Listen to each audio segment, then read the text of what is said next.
자, 여러분들 그 2024년도 5월달 기출문제 재무회계를 한번 풀어보도록 하죠. 자, 다음은 재무회계 관리회계를 비교한 것이다. 빈칸에 들어갈 내용으로 옳은 것은 뭐 계속 반복되는 얘기인데 뭐 표로 주어졌을 뿐이에요. 거기 재무회계는 외부 정보 이용자한테, 관리회계는 경영자인 내부 정보 이용자한테. 자, 보고 이 대상, 자 이제 보고 대상은 자 기억으로 들어갈 거 보면은 이 외부 이해관계자죠. 그리고 니은은 내부 이용자고, 그 다음에 보고 양식 디귿에 재무제표가 들어가겠죠. 그래서 거기 1번의 답은 2번이 되겠어요. 자, 두 번째, 이 다음 재무제표를 통해 제공되는 정보가 이용자에게 유용하기 위해서 갖춰야 될 속성 가운데 보강적 질적 특성에는 적이 비검하다. 적이 비검하다라고 하는 것이 그 4번에 보면은 비교 가능성, 검증 가능성, 그 다음에 적시성이다라고 하는 거. 그래서 이제 그 부분 자, 그래서 1번은 중요성과 예측가치 확인 가치는 목적 적합성이고요. 표현 중시성, 이거는 근본적인 거고, 2번의 중요성도 근본적인 거고요. 그리고 3번의 표현 중시성도 근본적인 거고, 근본적인 게 다 들어가 있는데 4번만 이 보강적인 질적 특성이다. 자, 그 다음에 3번의 기본가정. 자, 이 기본가정은 계속기업의 가정이죠. 이게. 그래서 거기 기본가정이란 회계이론 전개 기초가 되는 사실들을 의미한다. 이제 기본적인 거예요. 뭔가 우리가 학문을 풀어나갈 때 기본적으로 이 전제하는 것들. 재무보고를 위한 개념체계에서는 계속기업을 기본가정으로 규정하고 있고요. 기업이 경영활동을 청산할 의도나 필요성이 있다. 그러면 계속기업을 가정해서 재무제표를 작성하면 안 되지. 그 3번이 틀렸네. 자, 목적 적합성은 재무제표를 통해 제공되는 정보가 갖춰야 할 근본적인 질적 특성이지만 재무보고를 위한 개념체계에서 규정하는 기본가정에 해당하지 않죠. 기본가정은 계속기업의 가정만 기본가정으로 돼 있어요. 이게. 자, 그래서 뭐 그거는 3번이 답이 되겠네요. 자, 기타포괄 손익에 관한 설명으로 옳지 않은 것은 확정급여제 재측정 요소 기타포괄 손익으로 인식하죠. 자, 후속적으로 우리 후속적으로 당기손익으로 재불되지 않는다. 맞고요. 재평가 인경험도 마찬가지죠. 또는 사용되거나 제거될 때 이익이익으로 대체할 수 있어요. 대체될 수 있어요.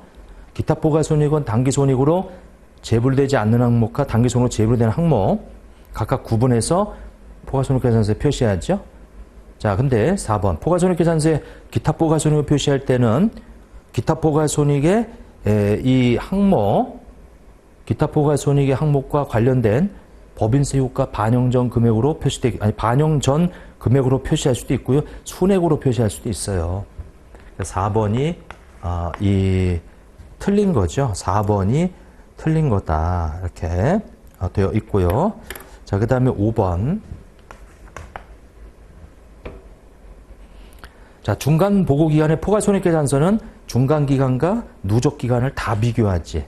당해 중간 기간과 직전 연차 보고 기간을 말하는 게 아니고요. 당해 중간과 당해 누적 기간, 당해 중간 기간과 당해 회계연도 누적 기간을 직전 회계연도의 동일 기간과 비교하는 형식으로. 2번이 답이 되겠지. 요거는.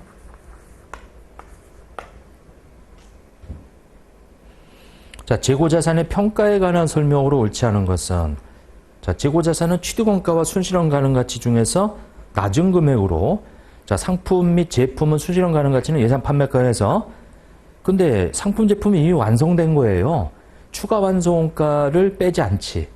판매 비용을 차감한 금액으로 추정한다. 원재료의 대체 원가가 장부 금액보다 낮게 추정된다면 예외 없이 재고산 평가 손실이 발생한다. 이렇게 돼 있는데, 근데 거기 옳지 않은 것은 3번이 무조건 옳지 않아요. 근데 2번은 그 추가 완성원가는 제공품만 해당이 되거든, 이게. 그럼 상품 제품에서는 추가 완성원가가 제로일 뿐이에요. 순실현 가치 구할 때는 원래 예상 판매가에서 추가 완성원가와 판매 비용을 차감하거든요, 이게. 근데 상품 제품에서는 다만 그게 제로일 뿐이지, 이게. 그래서 여기서는 완전히 틀린 3번을 답으로 하셔야 되겠다. 왜냐면 원재료는 그거 투입해가지고 완성될 제품 있죠? 제품에는 수많은 원재료가 투입되는데 그 중에 하나의 원재료가 현행 대체원가 그것이 장부금액보다 낮대요. 근데 이거는 그거만 그 원재료 그 하나만 낮은 거지 전반적인 제품은 우리 만약에 원가 이상으로 판매가 된다면 제품 전체적으로는 떨어지지 않았어요, 이게. 그래서 그 원가, 그러니까 원재료의 저가법 적용 여부는 완성된 제품의 저가법 적용 여부로 쫓아가요. 그러니까 예외 없다는 말이 틀렸지. 그러니까 언제 평가 손실을 잡냐면 완성될 제품의 원가보다 그 원가보다 낮게 판매될 때, 그러면 제품도 저가법 적용하고 원재료도 저가법 적용하는 거예요, 그때는. 3번이 틀렸고, 재고자의 판매가 이 계약에 의해서 계약에 의해서 확정되어 있는 경우 순실현 가능 가치는 그 계약 가격에 기초하죠. 이렇게. 그래서 이제 6번의 답은 3번이 되고요. 그 다음에 7번.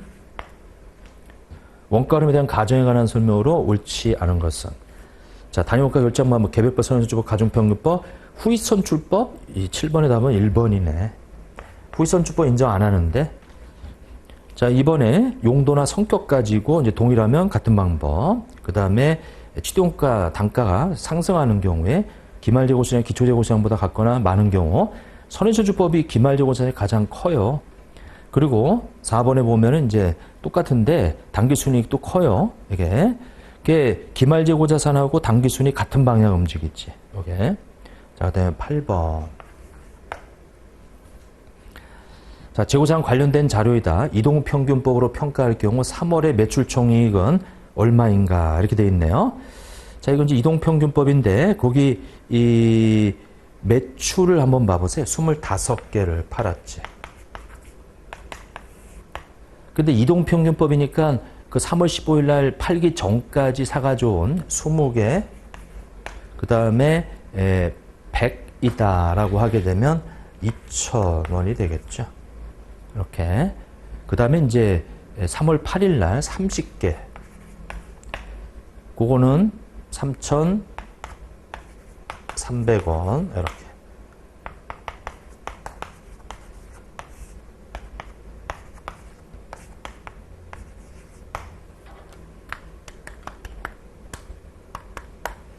자, 이것이 106원이 되겠네. 이렇게. 그럼 곱하기 25개 하면은 2,650원이 매출원가고요. 그 다음에 저 25개 곱하기 거기 매출이 130원에 팔았어요.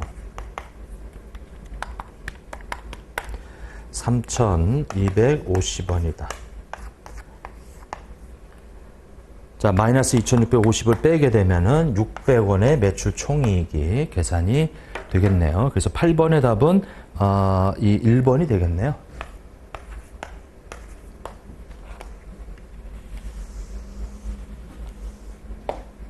자, 9번을 보면은 원가 모형 적용하는 경우 회계 처리. 자, 토지와 건물 일괄 취득하면은 우리 이 단일 자산으로 회계 처리한다. 틀렸죠. 토지와 건물은 구분해야 돼요. 왜? 건물은 상각을 하고 토지는 상각을 안 하기 때문에 그때 이제 공정가치 비율로 안분해 가지고 이제 해주시면 되겠죠. 이게 이렇게. 자, 이번에 뭐 보유하고 있는 건물이 이 위치한 토지의 시장가치 증가는 건물의 감가상각 대상 금액에 영향을 미친다. 이거 뭐예요? 보유하고 있는 건물이 위치한 토지의 시장가치 증가? 이게 건물의 감가상각 금액에 영향을 미쳐요? 건물의 원가를 우리가 기간별로 배분하는 게 감가상각인데 뭐 이거 틀렸죠? 일단은 맞는 거 고르는 거니까 1번도 틀렸고 2번도 틀렸고 감가상각의 목적은 특정 자산의 감가상각 대상 금액을 사용에 이용에 따라 효익이 발생하는 기간에 체계적이고 합리적으로 배분하는 거지. 3번이 감가상각의 개념이죠. 자, 4번의 기업은 해당 자산에 내재되어 있는 미래 경제 효익이 예상 소비 형태를 가장 잘 반영할 수 있는 상각방을 선택해서 일관성 있게 적용하죠. 다만 후속 기간에 이를 변경할 수 없다? 변경할 수 있죠. 이거 다 추정인데. 그래서 예상 소비 형태도 추정하는 거고 내용 연수도 추정하는 거고 잔존 가치도 추정하는 거예요. 이걸 보고 이걸 나중에 바꾸게 되면은 그거는 이 회계 추정의 변경이라고 하지. 그래서 변경할 수 있어요. 이게. 그래서 이제 틀렸죠. 그러니까 3번만 맞고 나머지 다 틀렸어요. 자, 그 다음에 이제 10번을 보면 주식회사 3일은 엑셀년 초에 토지를 10,000원에 구입해가지고 재평가금을 적용해서 매년 말에 재평가하였다. 자, 토지가 이 기말에 가서 9,000원이 됐고 그 다음 연도에 뭐 이렇게 쭉 됐는데 X2년 말에 시행한 토지의 재평가가 주 3일에 X2년 당기순이익에 미치는 영향은 어떻게 되겠느냐. 자, 10,000원에 사서 9,000원으로 떨어졌고 그래서 1,000원의 재평가 손실을 잡았고요. 이렇게. 그 다음에 이제 다음 연도에 가서 12,000원으로 올라갔고 올라가면 이만큼을 1,000원을 이익을 잡아주고 그다음에 그걸 넘어가는 것은 이제 2,000원을 재평가 잉여금 OCI 잡아주고 근데 문제에서 물어보는 것이 X 2년도를 물어보니까 1,000원의 증가다. 당기순이익에 미치는 영향은 그래서 10번의 답은 2번이 되겠네요. 이렇게.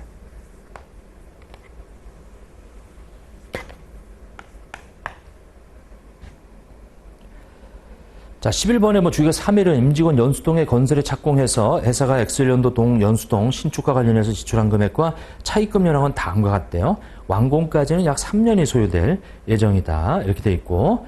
그럼 주 3일이 엑셀연에 자본화할 차입원가는 얼마인가? 자, 엑셀1년도에 이 1월 1일 날 지출한 것이 1,000만 원이고요. 1년 동안 지출했네요. 그 다음에 7월 1일 날 800이네요. 6개월 동안 지출해서 거기서 이자가 계속 발생하죠. 그 다음에 9월 1일 날 900만 원. 자, 900만 원은 9월 1일부터 4개월 이렇게. 자, 이걸 연평균 지출액이라고 하죠. 연평균 지출액. 자, 그러면 1,000만 원에다가 800에다가 900. 자, 1,700이 연평균 지출액이 되고요. 그 특정 차입금이 있나 한번 봐보면 하나 있네요. 거기 800만 원. 이렇게. 800만 원인데 이 12분의 이거 12개월 동안 뭐 쓰나 마나인데 6%네요. 자, 그러면 차입원가라고 하는 것이 86에 48 해서 48만 원이라고 하는 것이 이제 계산이 됐어요. 그럼 이제 세 번째, 우리 요 800만 원, 우리 특정 차입금에서 지출했고, 그 1700에서 800을 빼면 나머지 900이 일반 차입금에서 이 지출했다고 보는 거지, 이게. 자, 저 900이. 근데 보니까 우리 S은행에서 그 9월 1일 날 그 일반 차입금이 있어요. 그 지금 그것이 9월 1일인데 이 2천만 원 해서 곱하기 우리 12분의 요거 4개월이지. 그것이 이 2천만 원에 12분의 4개월인데 얘는 그 9%예요. 9%. 이렇게. 자, 이것이 이제 자본화 이자율 이 구하는 건데, 자, 이것이 지금 2천만 원에다가 곱하기 4 나누기 12 곱하기 9 하게 되면 2천만 원에 대해서 곱하기 4 나누기 12 곱하기 9%. 그러면 60만 원 나오네요. 이렇게. 근데 요것은 2천만 원 곱하기 4 나누기 12. 요거 안 떨어지네요. 이게 S은행에서 X1년 9월 1일 날 이렇게 이제 해서 문제에서 물어보는 것이 그 X1년도에 자본할 차입원가를 물어봤죠. 차입원가. 자, 그러면은 요것이 지금 667이다. 이렇게 쭉 가요. S은행은 지금 2천만 원을 9월 1일 날 빌려와서 4개월. 그러면은 지금 2천만 원 곱하기 4 나누기 12 곱하기 0.9 하면은 599 해서 60만 원이 맞고, 그 다음에 이제 이거 맞는데 60만 원을 나누기 666만 6,667 나눠주게 되면 9%네, 9%. 이렇게 9%. 아니, 이거죠, 이거 9%. 이게 자본화이자율은 9%예요. 그러면 이 900만 원에 대해서 이제 9% 900만 원에 대해서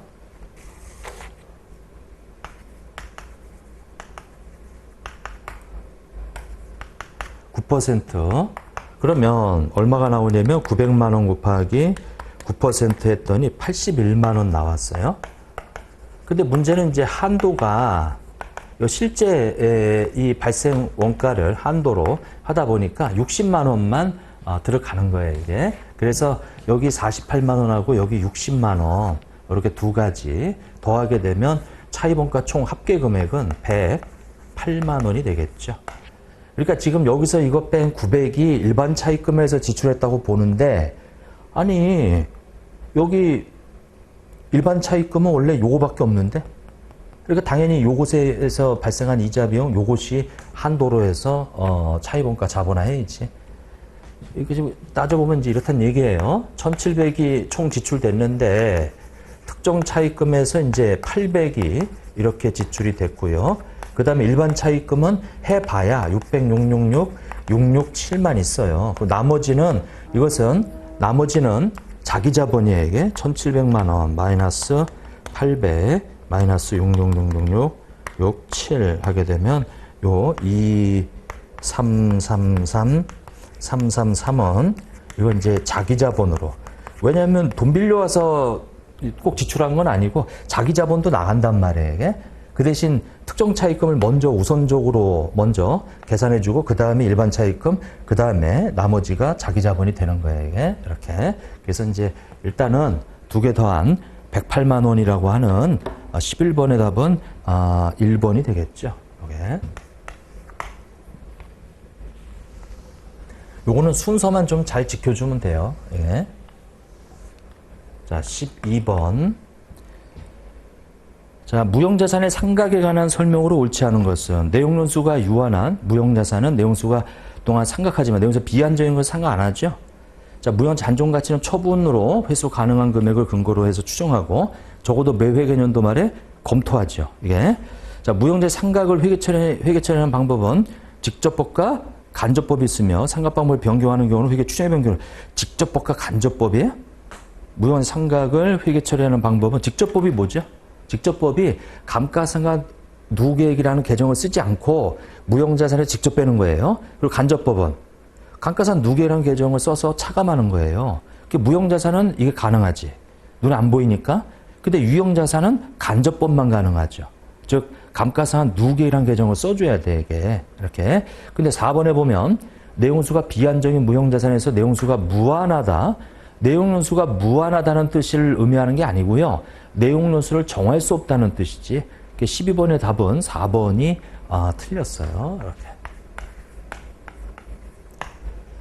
자, 그 다음에 13번을 한번 보면 취득한 특허권 관련 자료는 다음과 같다. 특허권은 잔존가치 없이 정액법으로 생각하며 특허권 장부 금액과 관련 손상 차손 금액을 계산하면 어떻게 될 것이냐, 이렇게 돼 있네요. 자, 일단 50만 원에 취득을 해서 잔존가치는 없고요. 그 내용론수는 5년으로 돼 있고요. 이렇게 정액법으로 생각한다고 돼 있네요. 5년. 그래서 요거 지금 몇 년도 걸 물으면 X 2년도 말을 물어보고 있네. 이렇게. 그러면 5로 나누게 되면 이제 10만 원씩 근데 이때 와서 손상이 돼버렸어요. 26만 원하고 28만 원 둘 중에 맥스니까 28만 원까지 이렇게 내려가네. 근데 50에서 20 빼면 이게 30이 장부가액인데 28만 원까지 내려가면 손상 차손은 2만 원이 되겠다. 이렇게. 자, 일단 문제에서 장부 금액은 이제 여기로 내려가 있는 거. 최종 이제 표시되는 게 이게 장부 금액이에요. 손상 차손은 2만 원이고 이렇게. 그래서 답은 3번이 되겠다. 요게 이제 13번이 되겠죠.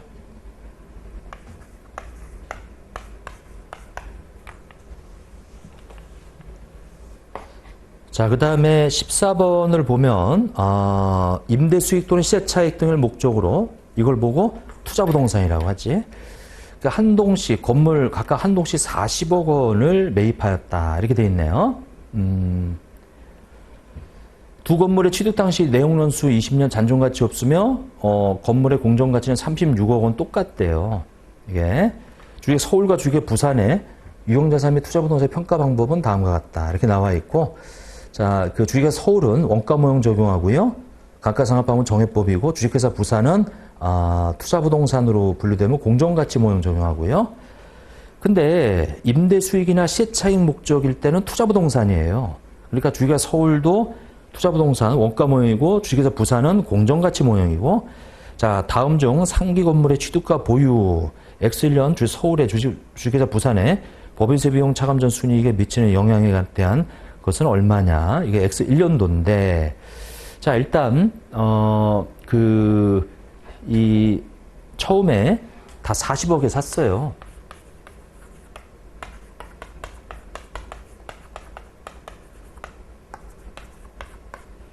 주식회 서울하고 주식회사 부산, 이렇게. 40억.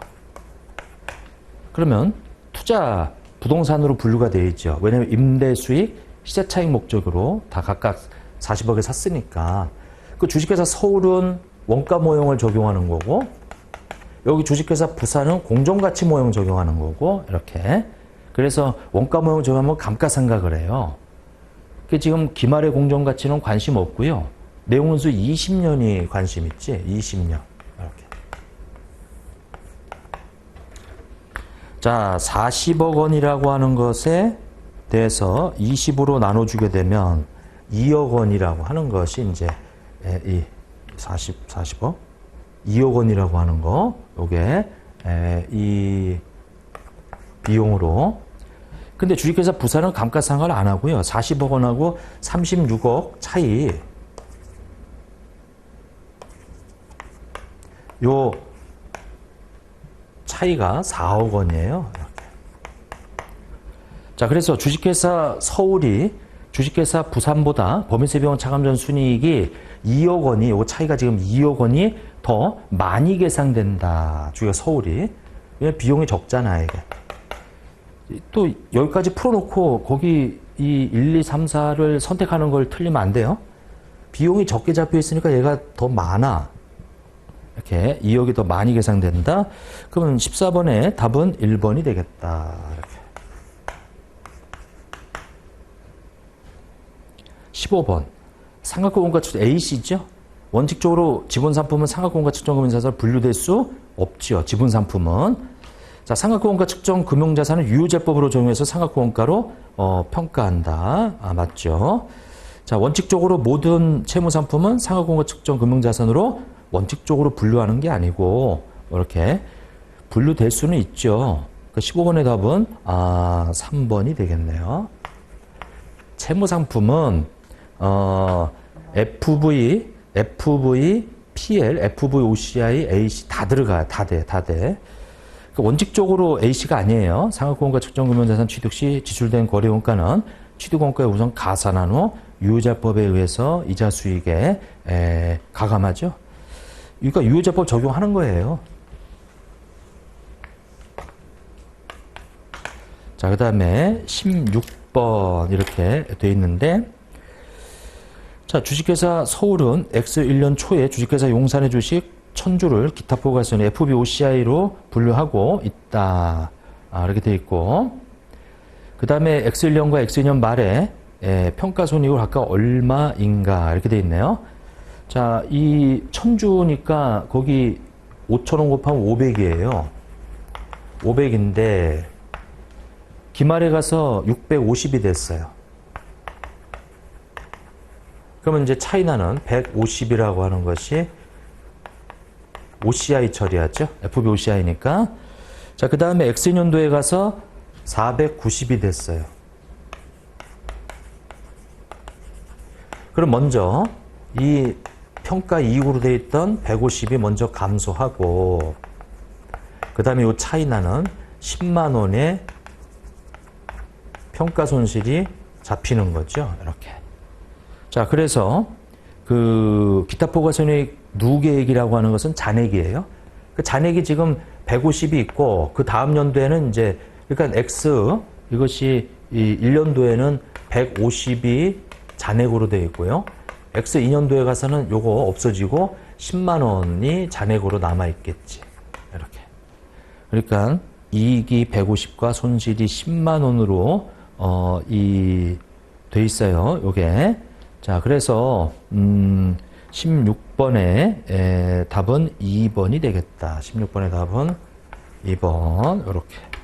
16번의 답은 2번이다.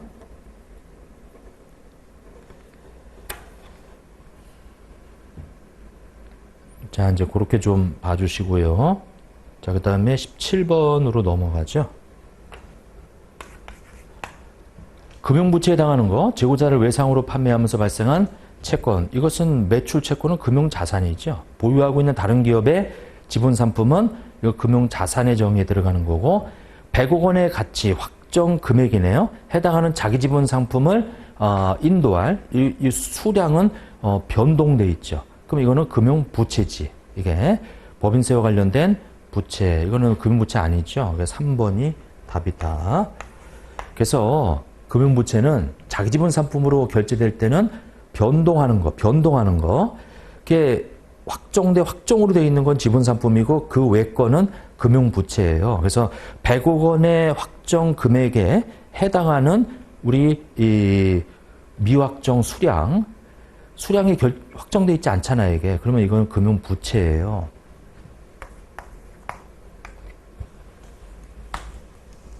자, 18번. 다음 같은 조건에 사채를 발행했네요. X2년 10월 30일 사채, 할인 발행 차금 잔액이 얼마가 남았냐, 이렇게 물어보네요. 그러면 이제 거기 현가계수 주어져 있는데, 그냥 제가 아까 계산한 근사치로 계산할게요. 이렇게 있으면, 이게 지금 X 3년 10월 30일 만기일인데 이때 가서 2천만 원하고 그 다음에 거기 4%면은 248, 80만 원이란 말이에요. 이렇게. 그러면 요걸 가지고 이렇게 1년만 현재 가치 하면 그게 되겠죠. 답이. 자, 2,080만 원이다. 2,080만 원. 자, 이거를 우리가 지금 시장의 자리 6%니까 1.06으로 나눠주면 되죠.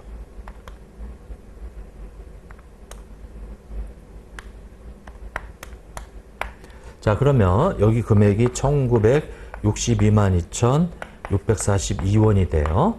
그러면 2,080만 원하고 요거의 차이, 왜냐면 이제 만기 때 주게 될 게 요게 지금 2천만 원이거든요.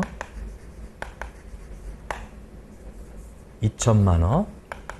제가 요 액면가에 가고 요게 액면가에 가고 거기서 이제 사채 할인 발행 차금을 차감해서 얘하고 똑같다 이렇게 좀 펼치는 걸 좀 알으셔야 되는데, 그래서 2천만 원하고 그 차이가 아직 미실현된 이자인데 그게 얼마냐면 377, 358. 요게 이제 아직 상각되지 않은 사채 할인 발행 차금 금액이 되겠죠. 377, 358인데 거기 주어져 있는 현가 계수가 소수점 넷째짜리다 보니까 넷째짜리 밑으로 차이가 생겨요, 이게. 그래서 377로 시작되는 1번이 답이 되는 거예요. 1번이 답이다. 이렇게.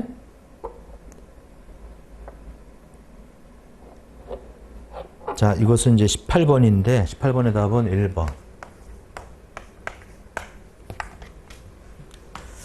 자, 그 다음에 이제 19번을 한번 봐보시죠. 주기 3일에 X1년 1월 1일 만기 3년 표시자율 7% 이자는 매년 말에 지급하는 액면금의 300만 원의 전환사채를 액면 발행하였다. 자, 액면 발행했네. 이게 300만 원. 이렇게.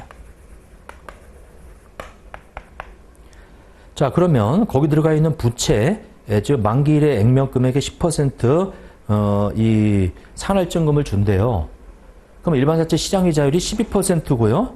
12%라고 할 때 발행 시점에 계상할 전환권 대가, 전환권 조정은 각각 얼마가 되겠느냐 이렇게. 그러면은 300만 원에 7%면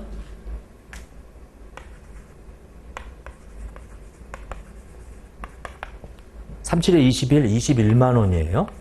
그럼 21만 원은 연금의 현가계수, 거기 연금의 현가계수가 2.4018이고 현가계수는 0.7118. 요거 10% 달라붙였어요. 이게 만기 때 지급할 금액이니까 330만 원 곱하기 0.7118. 그 다음에 21만 원 곱하기 2.4018. 자, 하게 되면 2853 318이 되어서 여기서 요거 빼면 전환권 대가는 146682 이렇게 되겠네요. 146682 이렇게 돼요. 자, 그래서 전환권 대가는 146682가 되고요. 그 다음에 전환권 조정은 요거 이 2853 318하고 요게 지금 부채의 발행가액이란 말이에요. 이게. 근데 만기 때 330을 줄 거니까 330만 원하고 마이너스 2853 318이다라고 하게 되면 그것이 446682. 답은 19번의 답은 2번이 되겠네요. 19번의 답은 2번. 자, 회계 처리로 보여드릴게요. 이게. 자, 현금 얼마 들어왔어요? 300만 원 들어왔죠. 전환사채 액면이 얼마예요? 300이죠. 근데 전환사채는 만기 때 이만큼의 상환할증금이 더 붙어요. 30만 원이 이렇게 더 붙죠. 자, 이제 그리고 우리 요 2853 318이다라고 해서 여기 지금 전환권 대가가 아까 14668이가 되겠죠. 그럼 그 차이가 전환권 조정인데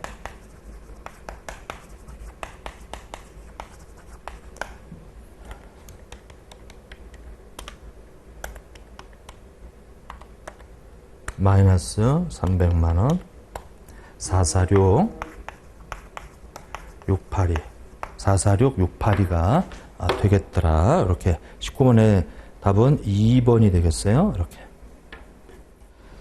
자, 20번을 한번 봐보시죠. 주식회사 3일은 제조상의 결함이나 하자에 대해서 1년간 제품 보증을 시행하고 있어요. 엑셀년 7월 1일 판매된 500만 원의 제품에서 중요하지 않은 결함이 발견된다면 7만 원의 수리 비용이 발생하고 치명적인 7만 원. 그 다음에 치명적인 결함이 발생하면 20만 원의 수리비가 발생한대요. 이렇게. 자, 그 다음에 엑셀 7월에 매출액은 500만 원에 대해서 판매된 제품의 80%에는 하자가 없을 것으로 예상이 되고요. 제품의 15%는 이 중요하지 않은 15%가 중요하지 않은 이제 발생할 확률이 15%고요. 그 다음에 치명적인 것은 이 발생할 확률이 5%야. 발생하지 않을 때는 이 80%고 이걸 보고 이제 기대값으로 계산한다 이렇게 얘기하는 거죠. 그래서 요것은 1,500원이 되고요. 요것은 10,000원이 되고요. 그래서 지금 25,500원이 이제 예상이 되는 거지. 25,500원이. 자, 그런데 이 쭉 보게 되면 실제로 발생한 게 있나 봐보세요. 실제로 결함이나 하자가 발생하지 않았네요. 그러면 이 금액 전체를 다 기말에 잡아줘야지. 만약에 이 중에 5천 원이 발생했다 그러면 5천 원 의무를 이행했으니까 나머지 15,500원만 계산하면 되는데 지금 이행한 게 없으니까 25,500원 다 잡아줘야죠. 그래서 4번이 답이 되겠다. 자, 21번. 포괄손익계산상의 당기순이익과 총포괄이익이 주어져 있고요. 엑셀은 일요일날 주기 3일의 자산과 부채는 각각 이 3,850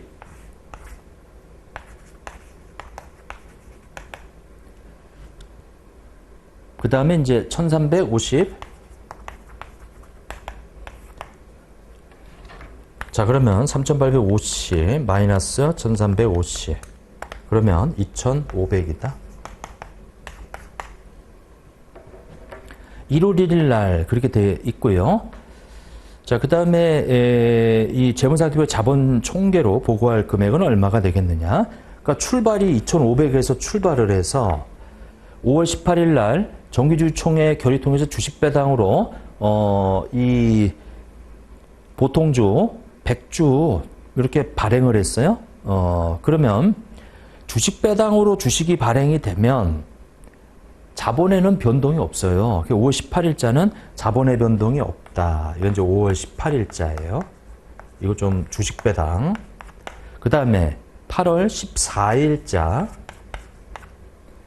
보통주 200주 6,500원에 그러면은 200주 곱하기 6,500원이다 라고 하게 되면 발행가액이 130이에요. 그러면 130만 원만큼 자본이 증가하지. 이렇게. 그 다음에 10월 13일 날 자기주식을 취득했네요. 자기주식을 재발행했네? 그러면 거기 이 80만 원을 받죠. 그러면 자기주식을 재발행하게 되면 그 재발행가액만큼 자본이 증가해요. 80만 원만큼 자본이 증가한다. 이렇게. 자, 그 다음에 아까 총 포괄 이익이 110이라고 그래서 당기순이익 말고 당기순이익 어차피 총 포괄 이익이 110이니까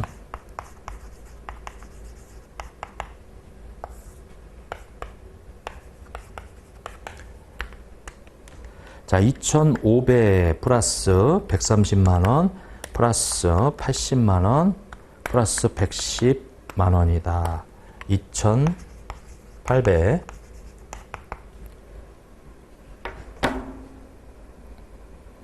자, 2,820이 되겠네요. 이렇게. 자, 그래서 이제 그 4번이 답이 되겠네요.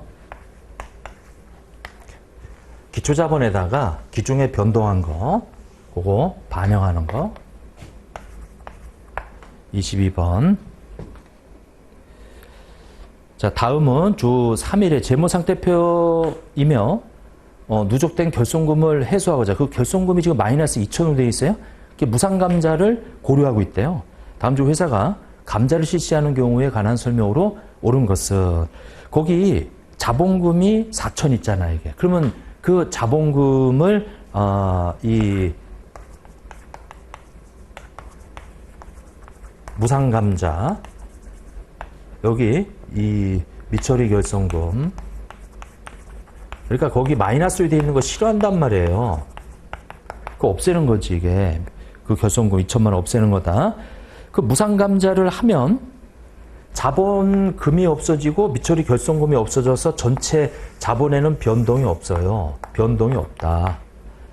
그러니까 원래 자본분의 부채인 부채 비율은 불변이죠. 불변이지. 1번 틀렸고요. 그러니까 주소지만 옮기는 거예요. 결손금을 없애면서 저 자본금을 줄이는 거지 이게. 이렇게. 자본금을 줄이고 결손금 마이너스로 됐던 거 없애고 그러니까 자본은 불변이야. 자, 두 번째 무상감자와 유상감자 모두 순자산에 미치는 영향은 동일하다. 틀리죠? 유상감자는 자본이 감소해요. 무상감자는 자본이 불변이야. 자, 무상감자하고 자본금은 감소하죠. 4천에서 2천으로 이렇게. 자, 그리고 여기 원래 자본 총계가 자본금이 4천이고 주발초가 1,000이고 결손금이 2천이면 3천만 원이에요. 근데 무상감자 후에 자본 총계는 불변이라니까 3천만 원이라니까. 그러니까 4천 돼 있고요. 1,000만 원 돼 있고요. 여기가 마이너스 2천으로 돼 있는데 여기 지금 3천만 원이란 말이에요. 이게 이렇게. 근데 요거 2천을 없애면서 요 자본금 2천을 없앴단 말이에요. 이렇게. 그래서 결국은 3천만 원이야. 똑같아. 그러니까 여기가 지금 2천이 되고요. 1,000만 원이 되고요. 그 다음에 여기는 제로가 되지. 이렇게. 자, 그래서 답은, 무상감자후 자본금은 감소한다라고 하는 거죠. 그래서 3번이 답이다. 이렇게. 자, 이제 그 내용 보시고, 그 다음에 23번을 한번 봐보시죠.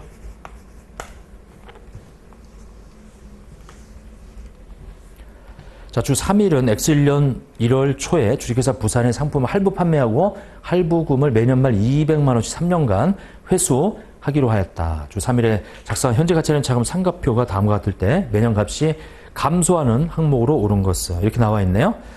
자, 할부금 회수액이 있고요. 근데 할부금 회수액은 매년 얼마씩 회수한다 그랬어요? 200만 원씩. 그러니까 할부금 회수액 이거는 200만 원씩 똑같고, 근데 거기 이자 수익이라고 해서 자꾸 할부금의 회수가 되면 채권이 줄어들죠. 그러면 이자 수익이 어떻게 될까요? 줄어들지. 이자 수익이 줄어든다. 그러면 매년 할부금 회수하는 금액 중에서 이자 수익이 줄어들면 원금 회수액은 자꾸 늘어나지, 이게. 왜냐면 200만 원을 쪼개가지고 이자와 원금 회수해 나가는 거거든요, 이게. 그러면 이자가 줄어든다는 얘기는 원금이 늘어난다는 얘기예요. 그럼 거기 원금 회수액이 들어가 있는 것들은 다 틀렸지. 이렇게. 그리고 할부금 회수액은 200만 원 매년 똑같아요. 그러니까 1번 할부금 회수액 들어가 있는 거 아니고요. 그리고 원금 회수액 들어가 있는 거 아니고요. 그럼 그게 3번이 되겠죠. 그래서 이자 수익은 매년 줄어들고 그 다음에 매출채권 장부 금액이 매년 회수되니까 그 줄어들 거 아니에요, 이게. 그래서 3번이 답이 되겠다. 3번이 답이 되겠다. 이렇게.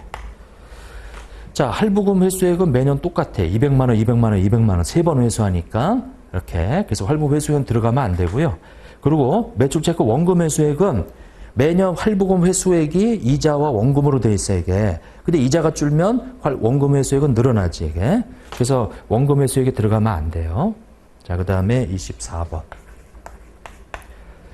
자, 수익 인식 방법. 시용 판매 매입의사 표시하면 고객한테 통제가 이전된 거지. 매출 잡아야 되고요. 기업이 고객에게 라이선스를 제공하는 경우에 있어서 해당 라이선스 계약이 접근권에 해당이 된다면 일정 기간 동안에 그 기간에 걸쳐, 맞죠? 사용권은 한 시점이고 접근권은 기간에 걸쳐. 자, 3번. 기업이 고객에게 재화가 이전되기 전에 해당 재화에 대한 통제권을 가지지 않는 경우에, 통제권을 가지지 않는다는 얘기는 파는 게 아니에요. 그러면 이때는 물건을 팔아달라고 이제 보내는 거죠. 위탁거래. 대리인이죠. 대리인으로서 판매가의 총액을 수익으로 계상할 수 없죠. 받을 권리를 가지는 판매 수수료만, 그러니까 기업이 고객의 재화가 이전되기 전에 해당 재화에 대한 통제권을 가지지 않는 경우에, 그러면 통제권을 가지지 않는다는 얘기는 기업 물건이 아니란 얘기예요. 뭐 받은 거지, 이게. 그래서 그 판매 수수료만을 수익으로 인식해야 한다. 자, 그 다음에 4번에 구매자에게 재화를 판매하면서 설치하는 용료를 제공하는 경우에는 설치 용료의 제공과 재화의 판매를 하나의 수익으로 봐서 재화의 통제가 이전되는 시점에 수익을 인식한다. 이렇게 돼 있는데, 아니 이게 부수적이면 그렇지만 부수적이지 않으면 따로따로 계산을 해 있죠. 이게. 그래서 24번의 답은 4번이 되겠네요. 그러니까 설치 용역에 대한 것은 별도로 인식을 하고요. 이렇게. 근데 이게 이제 만약에 이 부수적이라면, 만약에 부수적이라면 이거는 따로따로 인식을 해야지. 자, 그 다음에 25번. 수익인식 5단계. 5단계는 이 1단계에서부터 5단계까지 다 반드시 외우셔야 되는데, 거기 보면은 이행하는 시점에 수익을 인식한다. 근데 고객이 자산을 통제하는 시점으로 옳지 않은 것은, 자, 1번 보면 판매 기업의 자산에 대해 현재 지급 청구권이 있다. 자, 판매 기업이 자산에 대해서 현재 지급 청구권을 가지고 있다면은 팔은 거지. 이게. 그러면 고객한테 통제권이 있는 거예요. 자산 소유에 따른 유의적인 위험과 보상이 고객한테 있대요. 자, 기업에게 자산의 법적 소유권이 있다. 고객한테 법적 소유권이 있어야 되는데 기업한테 자산의 법적 소유권이 있다라고 돼 있네요. 그러면 3번이 틀렸지. 적어도 넘어가야지 이게. 넘어가서 그게 실질적으로 위험과 보상이 이전됐다면 이 고객이 통제하고 있는 거고 4번에 판매 기업이 자산의 물리적 점유를 이전했대요. 고객한테. 그러면 일반적으로 고객이 통제하는 거지. 그래서 3번이 틀렸다. 자, 그 다음에 26번. 자, 주 3일 건설은 이 X 1년도 1월 1일 대전시로부터 규란건설 5천만 원.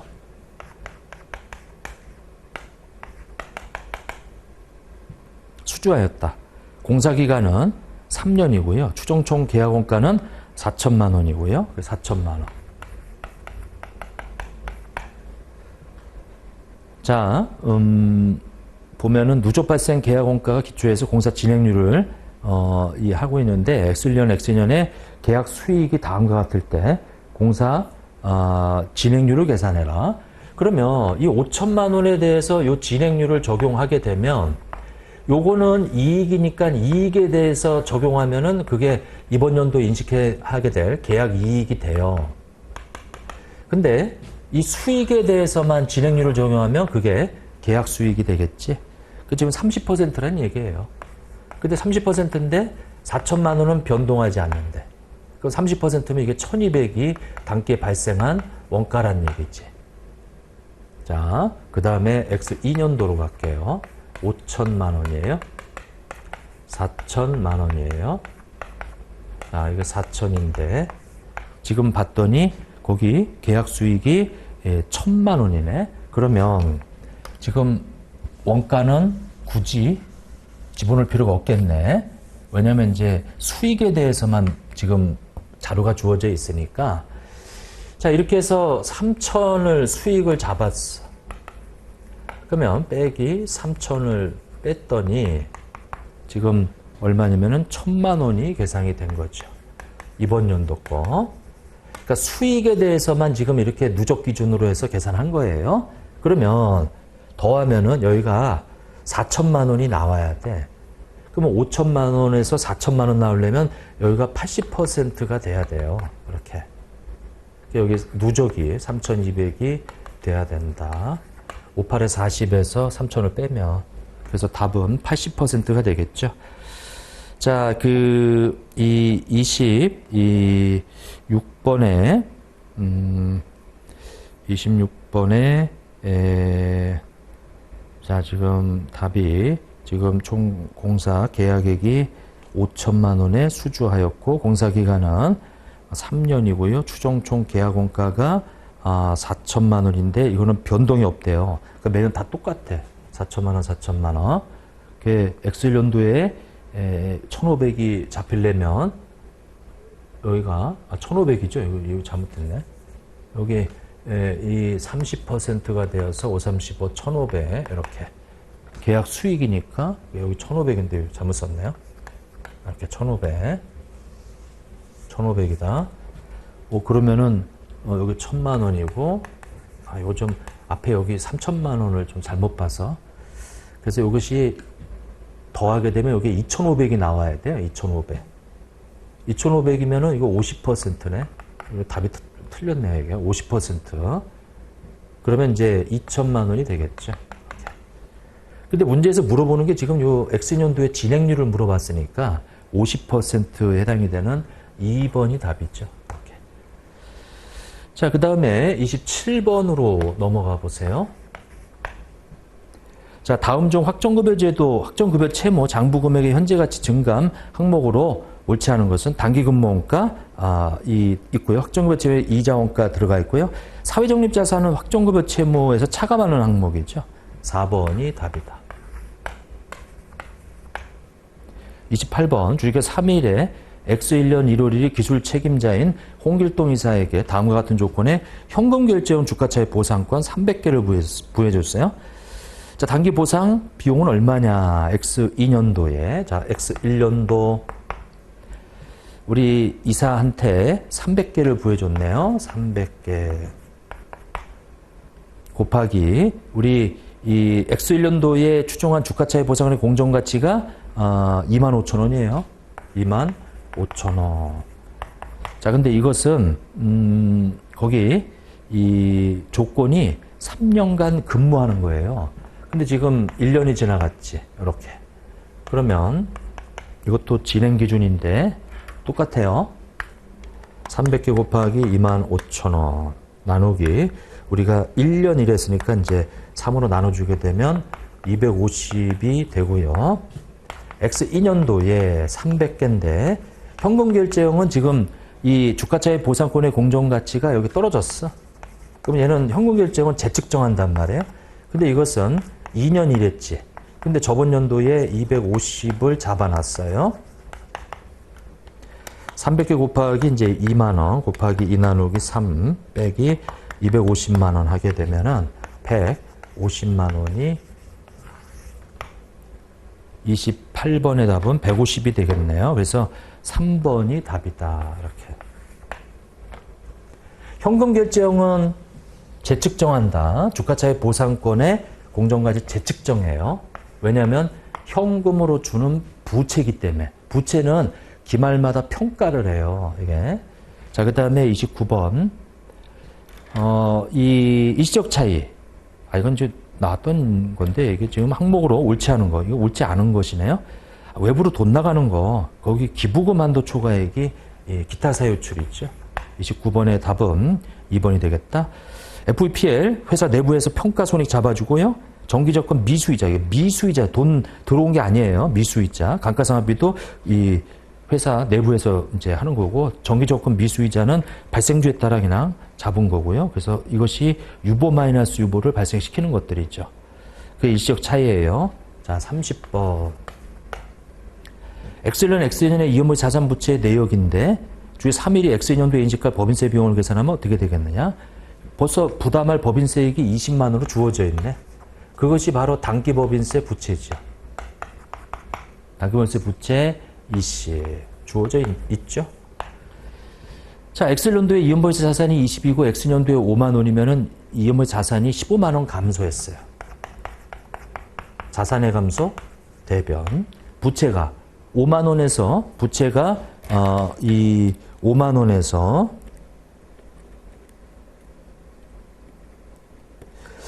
그 15만 원이면은 이제 10만 원이 증가됐죠. 이연법인세 부채 10만 원. 그러니까 단기법인세하고 다 이연법인세 하고 나서 나머지가 이제 법인세 비용이에요. 법인세 비용 다 더해야 되겠네. 45만 원. 이렇게. 자, 그래서 3번이 답이 되겠더라. 31번. 주 3일은 X1년 1월 1일 계장치를 100만 원에 취득했어요. 지금 X3년도 1월 1일 감가상각 방법 연수학계법으로 바꿨네. 요거 정액법으로 해다가 자, 그러면 100만 원이다.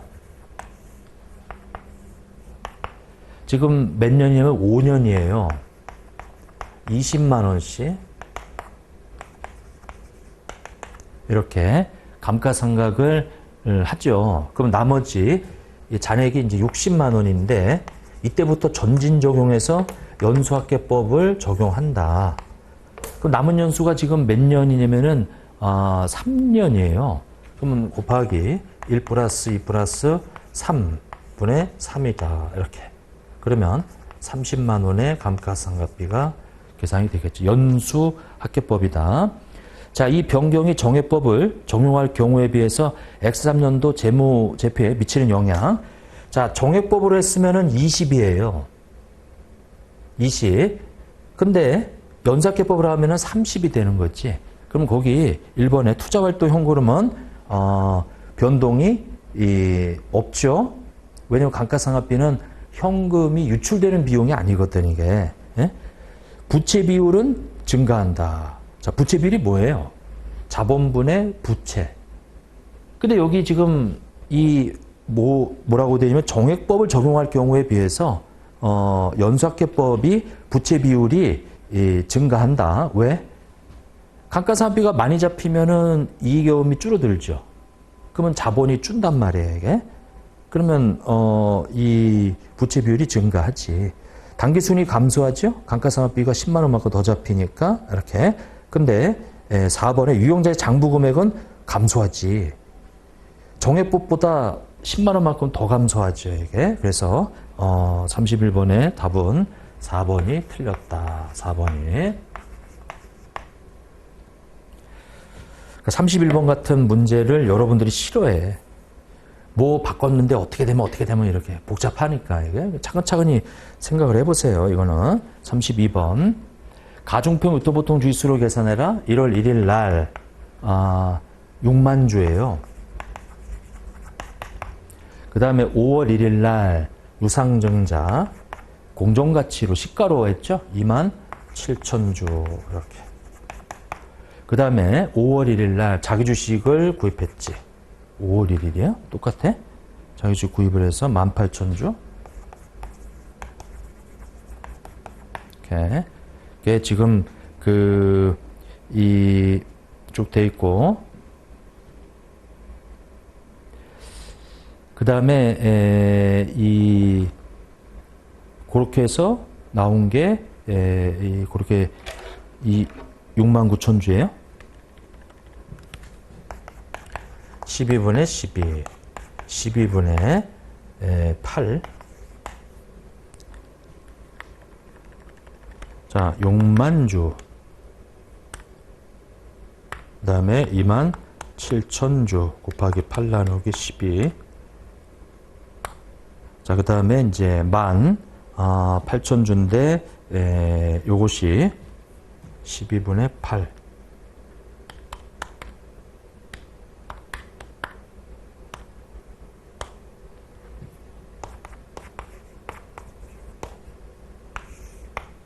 (6만 6천 주) 3번이 되겠네요. 32번의 답은 3번 이렇게 되고,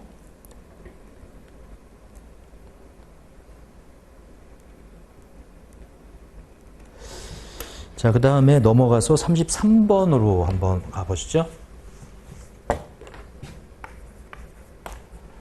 지분법은 취득 시점에 관계업 투자 주식을 틀렸네. 원가로 측정하는데 33번에 이 답은 1번이 되겠네요.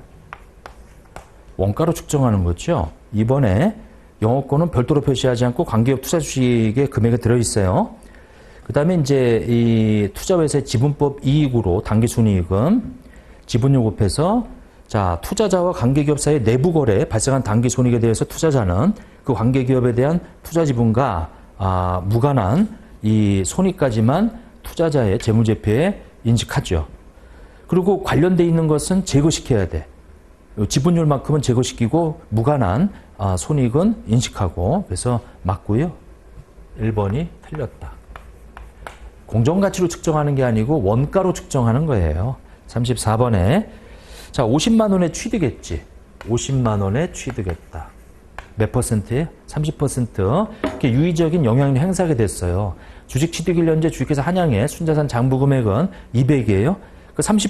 만약에 순자산 장부 금액이 200이면은 30%면은 60만 원인데 여기 60만 원이에요. 60만 원. 이렇게. 60만 원. 이렇게 됐지. 근데 60만 원인데 50만 원에 취득했어요? 그럼 이게 차이가 생겨. 60만 원에서 10만 원을 오히려 빼서 이렇게 이거 싸게 주고 산 거지. 이걸 보고 염가 매수 차익이라고 그래. 이거를. 염가 매수 차익이다. 이렇게 부르죠. 자, 그러면 당기순이익이 30만 원이다. 그 당기순이익이 30만 원이면은 30만 원에 30%면 9만 원이죠.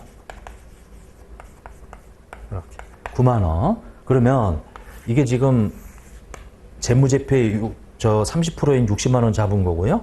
이건 내가 취득한 거고 이렇게. 그러면 9만 원만큼 변동이 있었고 그 다음에 여기 이제 영가매수 차익은 바로 수익 처리하는 거예요. 영가매수 차익은 이제 단기 수익 처리예요. 10만 원은. 그러면 총 19만 원이 이제 이렇게 변동이 되어서 이것이 69만 원이 되겠더라. 자, 그런데 문제에서 물어보는 것은 지금 단기순이익에 미치는 거, 단기순이익 얘가 다 단기순이익이고 그래서 19만 원만큼 이익이다. 34번에 답은 4번이 되겠네요. 이렇게. 지금 이것이 69만 원 이렇게 되고요. 지금 기말 잔액으로 구할 수도 있고 변동분으로 해서 구해도 이것이 장부 금액이지. 얘를 물어볼 수도 있는데 여기는 지금 손익을 물어봤으니까 19만 원이 답이 되겠더라. 이익의 이익.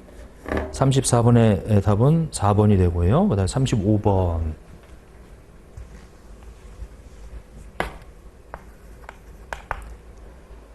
자, 외화거래 최초로 인식하는 경우 거래 일에 이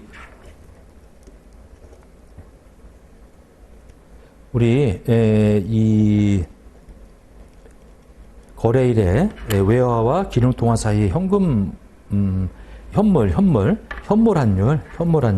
이렇게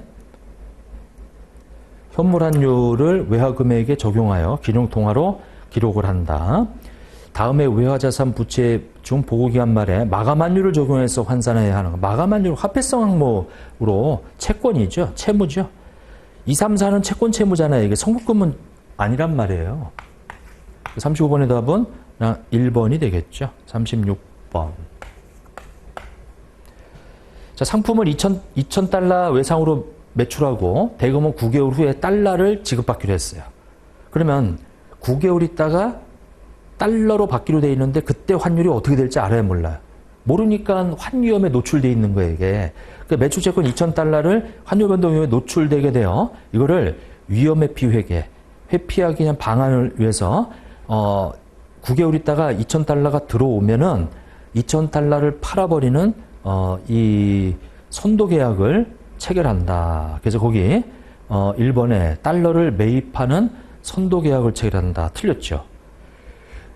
9개월 있다가 달러가 들어오는데 이거를 9개월 있다가 달러를 사가져오는 선도 계약을 체결하면은 위험이 노출되어 있는데 같은 방향으로 이제 손실 나든 이익 나든 하겠죠. 근데 이건 안 되고 해지하기 위해서 위험을 회피하기 위해서는 지금 위험 회피 방안이니까 반대 방향 팔아버려야지.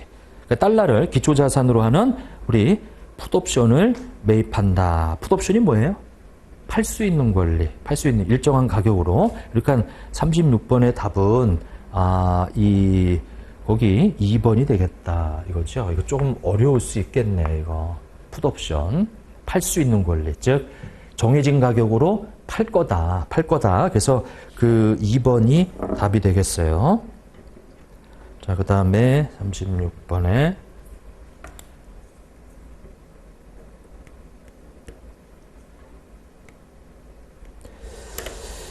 자, 넘어가서 37번. 리스용자 입장에서 보증잔존가치, 보증잔존가치는 모두 리스로에 포함. 틀렸죠. 리스용자 입장에서는 이 보증잔존가치만 책임지는 거지 무보증은 리스용자가 관계없어요. 금융리스에서 리스 제공자가 리스 채권으로 인식할 금액은 리스료의 현재 가치와 보증잔존가치의 현재 가치를 합한 금액이다라고 해서 2번이 이 37번에 금융리스에서 리스 제공자가 리스 채권으로 인식할 금액은 리스료의 현재 가치와 그 다음에 무보증잔존가치 현재 가치지. 리스료에 보증잔존가치가 들어있어요. 그러니까 2번 틀렸고, 지수나 요율에 따라 달라지는 변동리스는 리스료에 포함하죠. 3번. 리스용자는 원칙이 단일 모형이에요. 금융리스처럼 회계 처리하는 거예요. 이게. 자, 그 다음에 38번.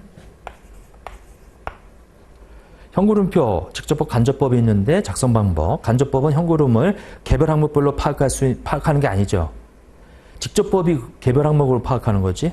이게. 그래서 이거 간접법을 직접법으로 바꿔줘야 되고, 이번 간접법은 단기 순이익하고 현금 흐름 차이를 명확하게 보여주지.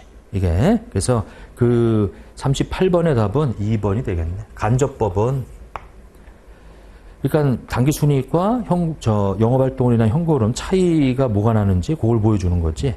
3번 직접법은 영업활동 현금 흐름을 작성하더라도 이자, 배당금 수치, 이자 지급, 법에서 납부는 다 직접법처럼 푸는 거죠. 직접법, 간접법은 영업활동뿐만 아니라 투자 재무활동 아니죠.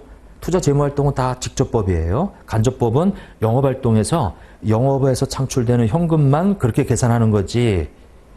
직접법은. 자, 39번. 당기순이익, 간접법으로 풀으라는 얘기죠. 당기순이익 얼마? 50. 이 안에 들어가 있는 감가상각비 4만 원 제거시키고 유형자산 처분이익 15,000원 제거시키고 이익은 빼버리고 비용은 더하고 이게 제거시키는 거예요. 그럼 여기까지 하면은 영업활동으로 인한 손익만 남겠죠. 그럼 관련돼 있는 매출채권의 증가 5만 원, 재고자산의 감소 3만 원, 그 다음에 매입채무의 증가 2만 원 이렇게. 자, 그러면 얼마 내면은 이제 52만 5천 원 이렇게. 그래서 답은 3번이 되겠다. 3번이에요. 자, 그 다음에 40번. 자, 재무활동으로 인해 현금으로 분류되지 않는 거, 주식반은 재무활동이죠. 자금 조달, 차입금 상환 재무활동이죠. 매입 채무 상환은 요거는 영업활동이에요. 자기 주식은 재무활동이고 40번의 답은 3번이 되겠다. 이렇게 자 해서 5월 기출문제를 풀이를 마치도록 하겠습니다. 고생하셨습니다.